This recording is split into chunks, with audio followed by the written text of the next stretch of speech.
Sudah muncul teman-teman di layar kalian? Sudah kok. Sudah ya?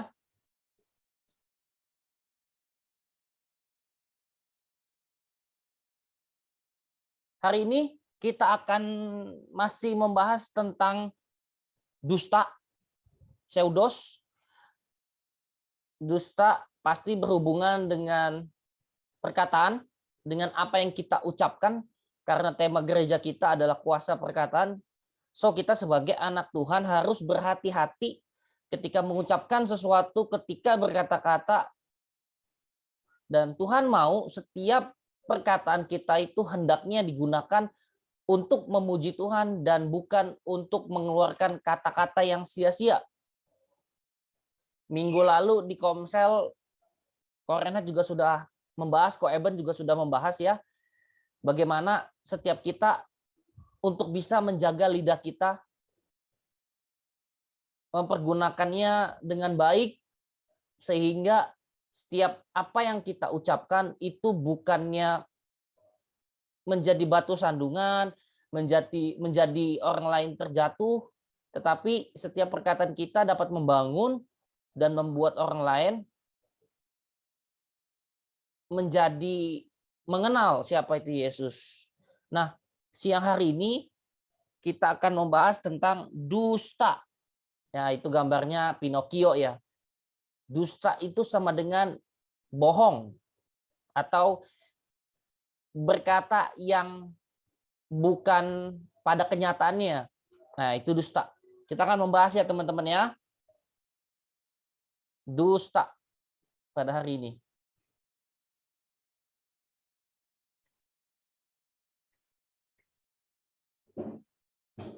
Arti dusta, ini arti dusta menurut Strong Bible, artinya kebohongan, kepalsuan, tipu daya, lawan kata kebenaran, aletheia. Sebagai apa yang tidak ada kecuali sebagai klaim palsu kebohongan. Ini arti dusta. Jadi kalau ada orang-orang yang berkata bohong, palsu, menipu, nah dia sedang berdusta.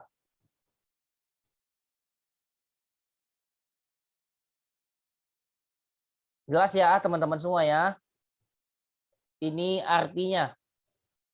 Ya saya rasa teman-teman, Koko rasa juga teman-teman sudah pada tahu, adik-adik semua sudah paham betul apa arti dusta ini, karena di kehidupan kalian, teman-teman kalian juga mungkin banyak di luar sana yang sering berdusta, berbohong, dan itu udah jadi habit, udah jadi kebiasaan. Sebenarnya tidak boleh menurut firman Tuhan. Kita melihat ya selanjutnya ya. Tentunya teman-teman juga adik-adik masih ingat di Kamis yang lalu, Koko pernah bilang, lidah dusta adalah perkara yang dibenci Tuhan. 6 perkara ini yang dibenci Tuhan. Jadi ada 6 perkara, ada 6 hal yang dibenci sama Tuhan. Bahkan 7 perkara yang menjadi kekejian bagi hatinya. Ini yang dibenci ya. Bahkan ada 7, bukan 6, 7 perkara yang menjadi kekejian bagi hatinya. Tuhan nggak suka. Tuhan benci kalau ada orang, ada anak-anak Tuhan yang melakukan salah satu dari 7 hal ini. Kita lihat apa aja ya. Ini Koko cuman flashback. Nah, ada mata sombong, sombong, angkuh, merendahkan orang lain, menganggap dirinya lebih hebat daripada yang lain. Ini mata sombong. Lidah dusta. Kita akan membahas yang ini, lidah dusta ya. Berkata yang bohong, kepalsuan, lawan dari kebenaran. Yang ketiga, tangan yang menumpahkan darah orang yang tidak bersalah. Entah itu memukul, membunuh. Ini yang ketiga. Yang keempat, hati yang membuat rencana-rencana jahat, semua berasal dari hati. Sebab semua hal-hal jahat, geram, marah, dendam, hujat, itu semua berasal dari hati. Kaki yang segera lari menuju kejahatan, berbuat jahat, ya. Berikutnya, seorang saksi dusta yang menyembur-nyemburkan kebohongan, tuh ya, teman-teman semua. Dan yang menimbulkan pertengkaran saudara. Jadi ada 7 perkara, ya. Ada 1, 2, lidah dusta, 3, tangan yang menumpahkan darah, 4, hati yang membuat rencana-rencana jahat, 5, 6, 7. Ada 7 perkara ya, adik-adik semua. Adik-adik bisa lihat semua di slide-nya, di handphone atau di laptop kalian. 7 hal ini yang dibenci sama Tuhan. Jadi, kalau mau bilang begini adik-adik semua, jangan sampai adik-adik semua melakukan 7 hal ini.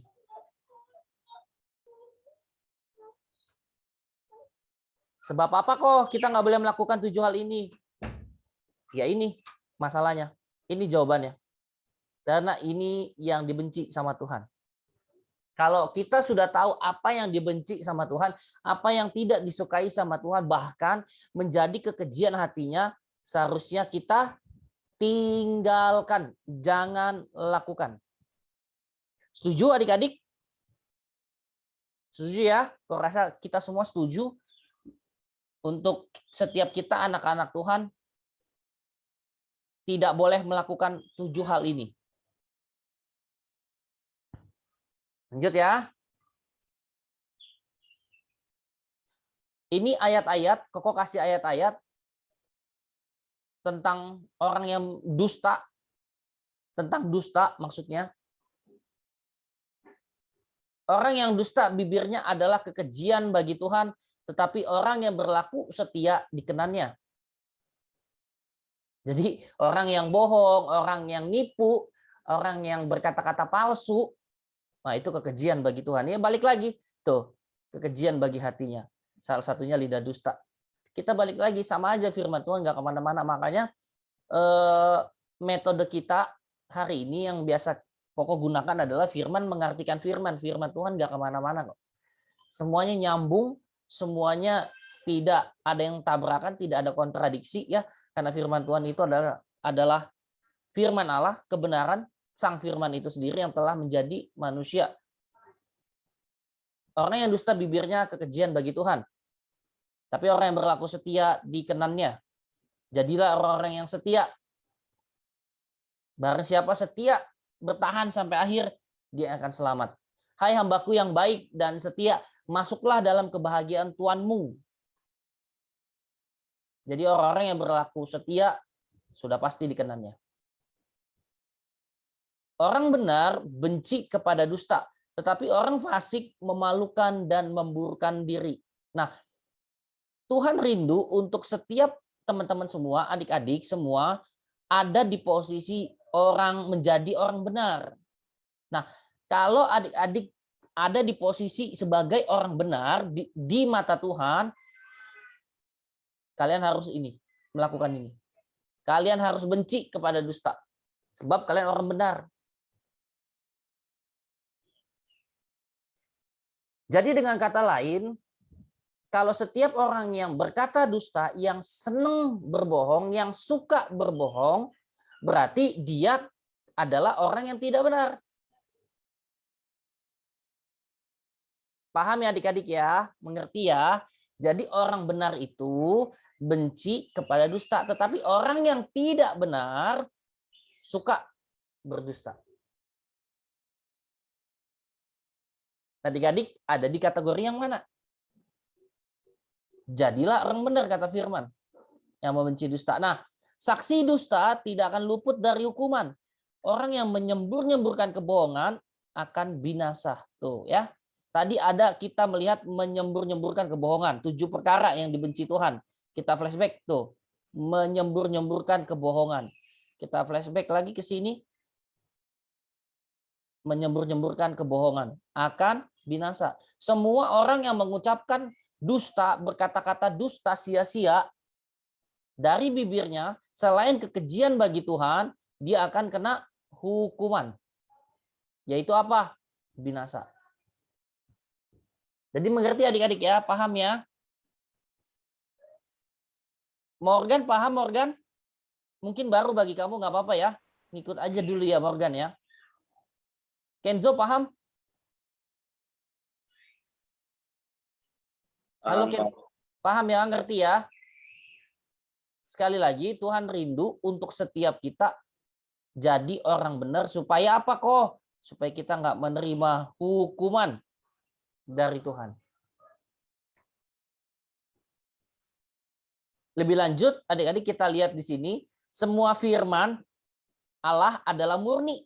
Ia adalah perisai bagi orang-orang yang berlindung padanya. Jangan menambahi firman-Nya supaya engkau tidak ditegurnya dan dianggap kazab, pendusta. Jadi firman, segala tulisan yang diilhamkan Allah itu baik untuk mengajar, mendidik orang dalam kebenaran, menyatakan kesalahan. Ya firman yang tertulis itu. Nah, Koko sebagai pemberita firman, menyampaikan berita baik, tidak boleh menambahi firman-Nya. Supaya apa? Koko jangan ditegur dan dianggap pendusta. Sebab apa? Sebab firman Allah adalah murni.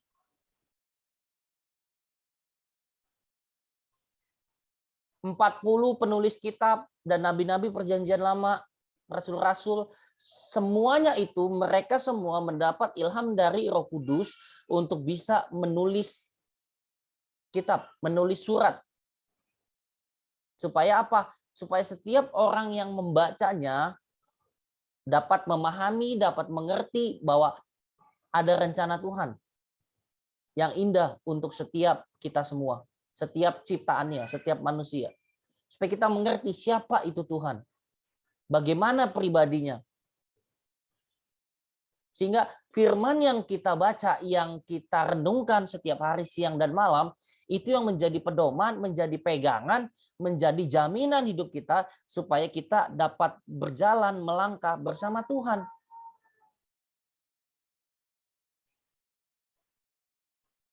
Nah, banyak orang suka-sukanya bahkan sering menambahi firman-Nya, mengubah firman-Nya, menurunkan derajat firman-Nya. Padahal itu tidak boleh.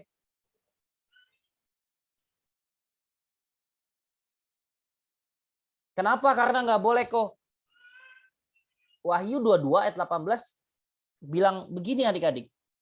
Aku bersaksi kepada setiap orang yang mendengar perkataan-perkataan nubuat dari kitab ini, jika seorang menambahkan sesuatu kepada perkataan-perkataan ini, maka Allah menambahkan kepadanya malapetaka-malapetaka yang tertulis di dalam kitab ini. Jika ada seseorang yang menambahkan atau mengurangi perkataan dari kitab-kitab ini,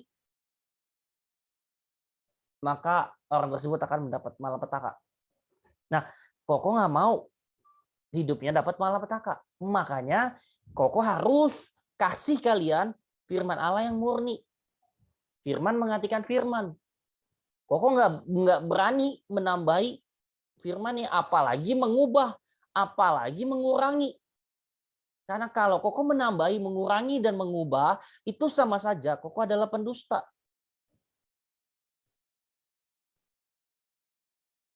Dan lebih parahnya, Koko akan kena malapetaka. Nah, Koko nggak mau. Jadi, Koko sangat berhati-hati, Koko sangat waspada untuk menyampaikan firman kebenaran buat adik-adik. Makanya itu kenapa nggak gampang buatnya, susah sekali karena ini perkataan Tuhan, karena ini firman Allah yang hidup. Nggak boleh sembarangan diterjemahkan, ditambahi, diubah, apalagi dikurangi. Nggak boleh.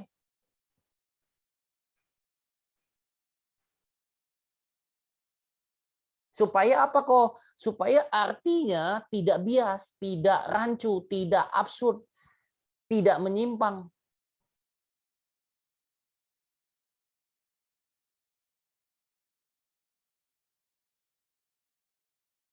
Nah, kita melihat di sini firman Allah adalah murni. Pada mulanya adalah firman, logos. Firman itu bersama-sama dengan Allah. Firman itu adalah Allah. Nih Yohanes 1 ayat 1. Pada mulanya adalah firman nih, ya, adik-adik semua. Siapa firman itu? Kata Yesus kepadanya, akulah jalan dan kebenaran, aletheia dan hidup. Tidak ada seorang pun yang datang kepada Bapa kalau tidak melalui aku. Firman itu telah menjadi manusia dan diam di antara kita. Akulah jalan, akulah kebenaran, akulah hidup. Firman itu, sang firman itu ya Yesus itu sendiri, sang kebenaran itu sendiri. Dulu Allah berbicara kepada nabi-nabinya. Ngomong kepada Nabi Elia, Nabi Elisa. Nabi-nabi perjanjian lama yang ditugaskan oleh Allah, Allah menyampaikan pesan, perintah untuk membuat bangsa Israel berbalik dari cara hidupnya yang tidak berkenan, cara hidupnya yang menyembah patung berhala dan lain sebagainya, berbalik untuk menyembah Allah yang benar. Makanya diutuslah Nabi Elia, Nabi Musa, Nabi Elisa, dan lain sebagainya. Nah, di zaman akhir ini, Allah berbicara kepada kita lewat apa? Sang perantaran firman itu, sang firman itu sendiri, yaitu siapa? Yesus. Kuduskanlah mereka dalam kebenaran. Firman-Mu adalah kebenaran. Firman Allah adalah kebenaran. Akulah jalan, kebenaran, dan hidup. Jadi dengan kata lain, firman itu sama dengan Yesus. Jalan kebenaran itu sama dengan Yesus. Firman itu adalah Yesus itu sendiri. Makanya kalau ada orang-orang di luar sana yang berani mengubah firman Tuhan, menambahi bahkan mengurangi firman Tuhan, itu sama saja dia sedang mengubah, sedang menambahi, sedang mengurangi apa yang dikatakan oleh Yesus. Sebab firman ini perkataan Yesus. Firman ini adalah Yesus. Dia berarti dia dengan sangat berani, tidak sungkan-sungkan, tidak malu-malu, dan tidak takut kepada Yesus, sang firman itu. Sampai sini nangkap ya, semoga kalian nangkap semua. Koko akan menjelaskannya dengan bahasa yang sederhana supaya kalian semua dapat memahami, adik-adik semua dapat mengerti. Sekali lagi, firman Allah adalah kebenaran. Siapa itu kebenaran? Yesus. Akulah jalan, akulah kebenaran. Ketika kita mengenal kebenaran dan kalian harus dikuduskan dalam kebenaran. Kenapa di kebenaran, di dalam kebenaran? Karena firman itu adalah Yesus. Kalian harus dikuduskan dan tinggal di dalam Yesus, di dalam kebenaran itu. Nah, ini firman sama dengan kebenaran, sama dengan Yesus. Firman yang telah memerdekakan hidupmu dari dosa, dan kamu akan mengetahui kebenaran, aletheia, dan kebenaran itu akan memerdekakan kamu. Firman kebenaran atau Yesus yang memerdekakan kita. Firman kebenaran yang membersihkan kita, hidup kita. Kamu memang sudah bersih karena apa? Firman yang telah kukatakan kepadamu. Kita sudah dimerdekakan, kita sudah dibersihkan, kita sudah dikuduskan. Kuduskanlah mereka dalam kebenaran. Firman-Mu adalah kebenaran. Yang terakhir, firman kebenaran Yesus itu yang telah menyelamatkan kita. Dengan rupa-rupa tipu daya jahat terhadap orang yang harus binasa karena mereka tidak menerima dan mengasihi kebenaran yang dapat apa? Menyelamatkan mereka. 4 hal ini Tuhan sudah lakukan buat hidup kita. So, kita seharusnya bersyukur dan lebih cinta lagi sama Yesus. Karena kita sudah dimerdekakan, dibersihkan, dikuduskan, diselamatkan. Oleh apa? Firman kebenaran. Makanya Yesus mau mati di atas kayu salib untuk kita semua. Supaya kita nggak binasa, tapi beroleh hidup yang kekal. Dan itu semua dilakukan oleh Yesus. Sampai di sini mengerti ya adik-adik ya?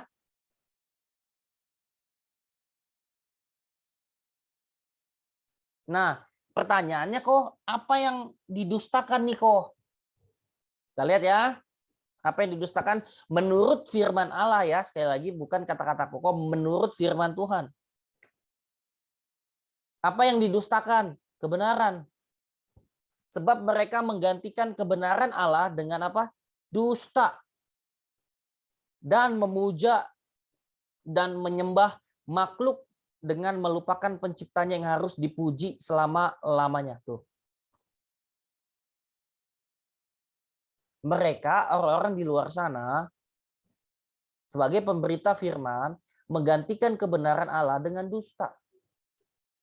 Firman Allah yang sejati diputar-balikan.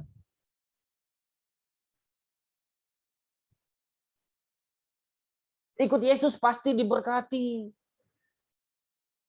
Padahal Yesus ngomongnya apa? Kalau mau ikut aku, harus sangkal diri, pikul salib.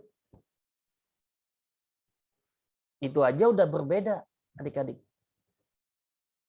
Tuhan tak pernah janji jalan selalu rata, tetapi Dia berjanji selalu menyertai. Lagunya aja ada.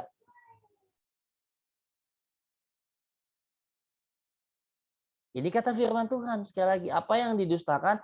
Kebenaran. Firman Allah. Mereka menggantikannya dengan dusta. Mereka menggantikan kemuliaan Allah yang tidak fana dengan gambaran yang mirip dengan manusia yang fana. Burung-burung, binatang-binatang yang berkaki 4, atau binatang-binatang yang menjalar. Ini penyembahan berhala.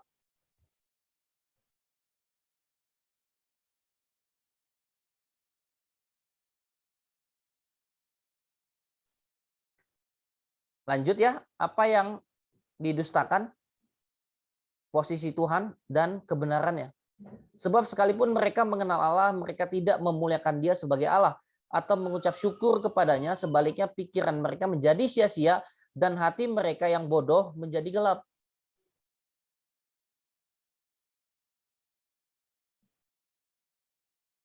Pernahkah adik-adik mendengar berita tentang salib?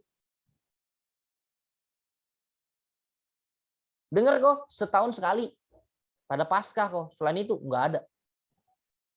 Padahal jelas ketika Allah membuat ketetapan bagi bangsa Israel, haruslah engkau sujud menyembah, haruslah engkau takut akan Tuhan, dan ikatkanlah itu pada lengan dan di dahimu.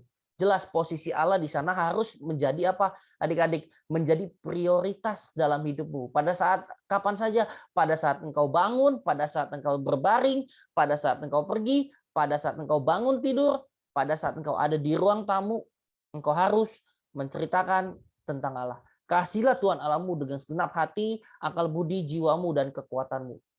Udah jelas. Posisi Allah harus menjadi prioritas dalam hidupmu. Nomor 1. Tidak boleh yang lain.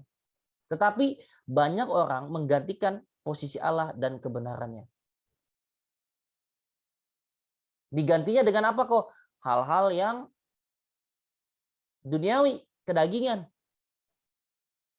Jadi posisi Allah nomor berapa? Adik-adik bisa jawab sendiri. Padahal udah jelas posisi Allah harus nomor satu, harus prioritas ya. Aku menulis kepadamu bukan karena kamu tidak mengetahui kebenaran, tetapi justru karena kamu mengetahuinya dan karena kamu juga mengetahui bahwa tidak ada dusta yang berasal dari kebenaran. Dusta adalah lawan kata dari kebenaran. Jadi sudah pasti di dalam kebenaran tidak ada dusta.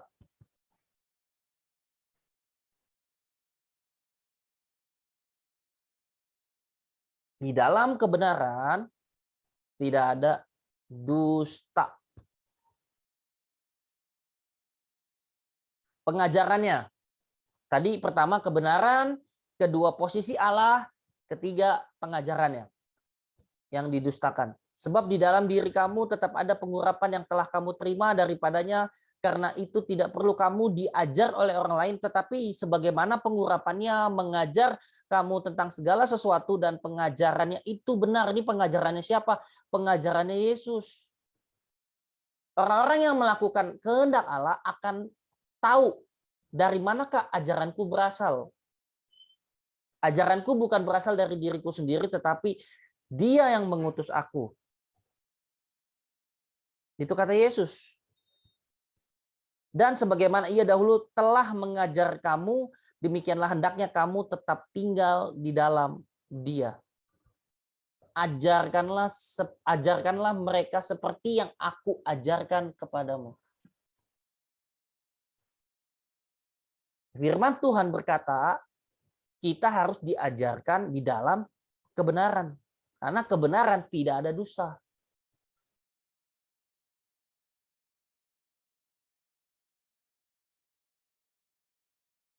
So bagaimana kok ketika orang-orang di luar sana yang mengajarkan bukan ajaran Yesus? Sudah pasti salah.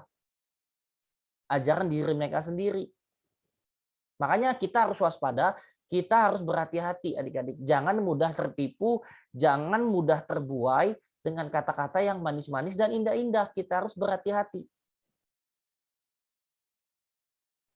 Ujilah segala sesuatu dan peganglah yang baik. Itu kata firman Tuhan.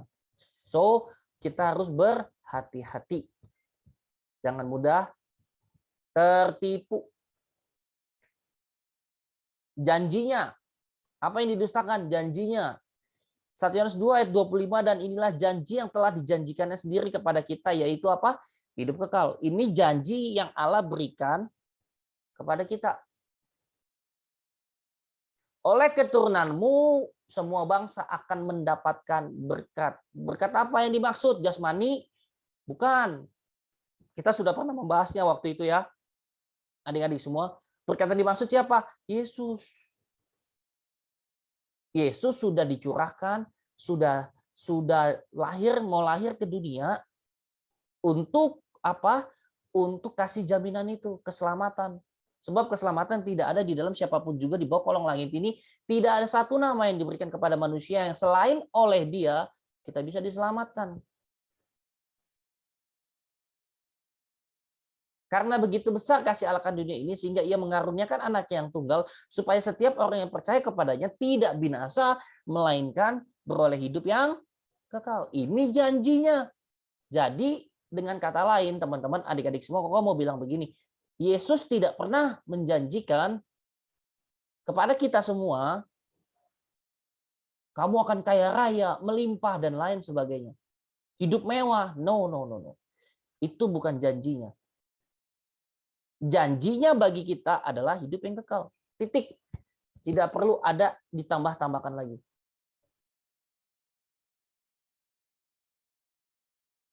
Jelas ya teman-teman ya, sekali lagi. Ketika Tuhan berjanji, Dia pasti akan menepatinya.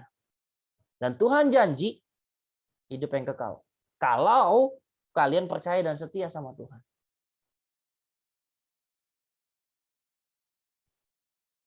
Sampai di sini ngerti ya adik-adik ya? Nah, kalau adik-adik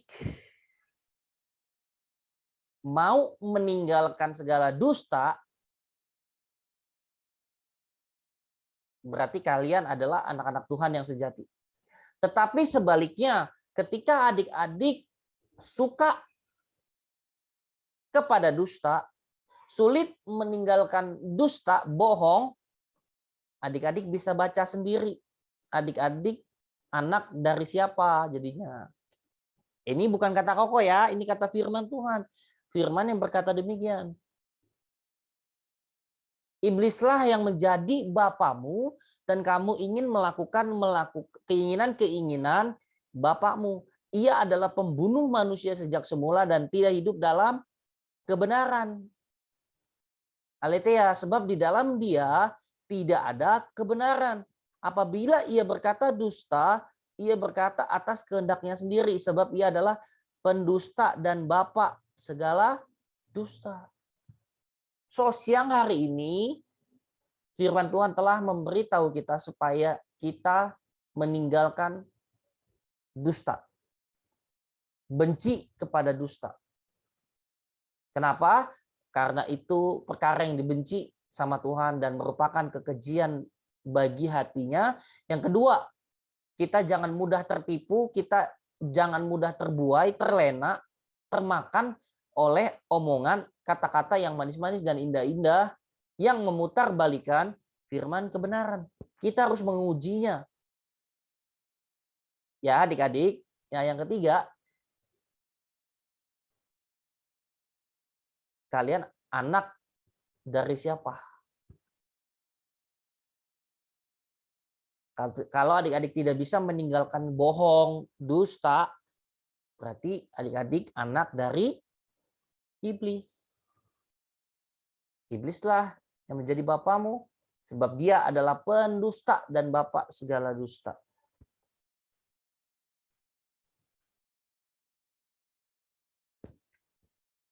Nah, Kamis ini kita akan masuk kepada hal ciri-ciri pendusta. Apa aja sih kok ciri-ciri si pendusta itu, orang yang suka berbohong? Itu nanti kita akan bahas di hari Kamis ya, teman-teman, sabar saja. Tunggu aja tanggal mainnya. Jadi firman Tuhan sampai di sini saja. Kok nggak akan banyak-banyak. Nanti kalau kebanyakan juga pusing. Yang jelas ya adik-adik,